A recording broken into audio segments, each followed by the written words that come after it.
pantai Kemah, airnya biru, ombaknya teratur. Saya di sini bukan untuk ceramah, giat literasi dengan bertutur. Nong neng, tak dleng, carilah ilmu dari padang lantur. Pergi ke pasar naik delman, salam hormat juri budiman. Ada anak resah ditinggal tamasya, simaklah tutur kisah dari saya, Geisha. Kisahku ini akan membuka perpustakaan ilmu tentang pentingnya kecerdikan, semangat perjuangan, dan persatuan tanpa harus berkelahi. Hayo, penasaran? Baiklah, kisahku ini berjudul Resi Cerdik dari Gunung Cilik. Siapa yang tahu dari mana kisah ini berasal? Apa dari Bali, dari Bangka, dari Banten? Tentunya tidak sejauh itu ya teman-teman. Coba-coba tebak dari sumber ceritanya ya. Oke, siap. Simak baik-baik ya. Kisahku ini bersumber dari buku Tulungagung dalam rangkaian Sejarah Indonesia dan Babat oleh Dinas Pariwisata dan Kebudayaan Kabupaten Tulungagung tahun 2007. Bagaimana? Apakah kalian sudah tahu apa Tulungagung? Ya, benar. Mantap. Jawabannya tepat sasaran. Yuk kita mulai ceritanya. Tip, tap, tip, tap, tip. Berjalanlah seorang wanita cantik dari Gunung Cilik. Ia bernama Resi Winadi. Sarwono, kemarilah cepat. Ada tugas untuk kalian. Dua muridnya langsung menghadap.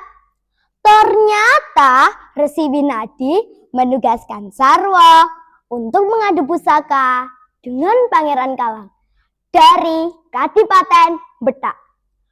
Barang siapa yang berhasil menancapkan pusakanya ke pohon beringin dan membuat pohonnya tumbang, itulah pemenangnya. Sementara Sarwono ditugaskan untuk mencabut sumbat ijuk yang berada di Taman Sari. Berangkatlah mereka menuju Kadipaten Betak yang terletak di tepi hutan. Berjalan melewati hutan, kau dengar suara apa? Kresek-kresek. Apakah itu teman-teman? Apa? Monyet? Ya benar, itu monyet. Singkat cerita, sampailah mereka di Kadipaten Betak. Sarwo pun menghadap Pangeran Kalang dan mengutarakan maksudnya. Pangeran Kalang pun mengangguk, tanda menyetujui tantangan tersebut. Tak, tak, tak. Pangeran Kalang berjalan penuh kesombongan. Perlahan ia mulai mengangkat pusakanya. Hei, lihatlah kesaktianku. Ya! Buk, buk, buk, buk. Prek, prek, prek, prek. Pusakanya lah kok jatuh. Loh, pohonnya kok masih gagah berdiri? Pangeran Kalang marah karena menahan rasa malu. Kini giliran Sarwa. Ong Wileng naik beca nyungsep di sawah.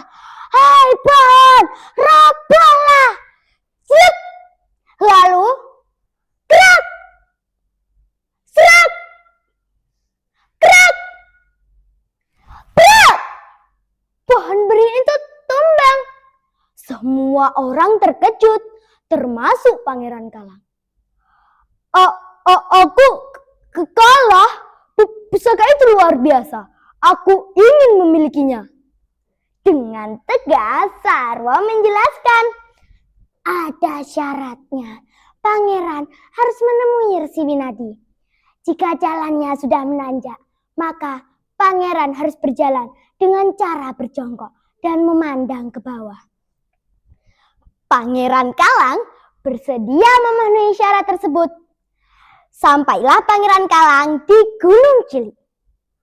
Pangeran Kalang menengadahlah, lihatlah aku. Alangkah malunya Pangeran Kalang.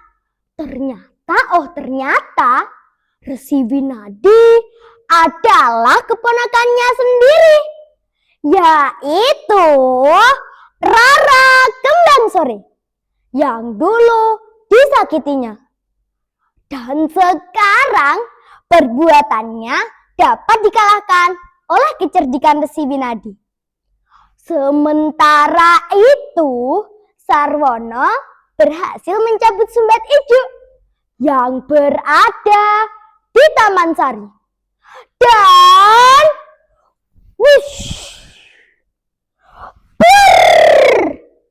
gemuruh air membanjiri Kadipaten Betak.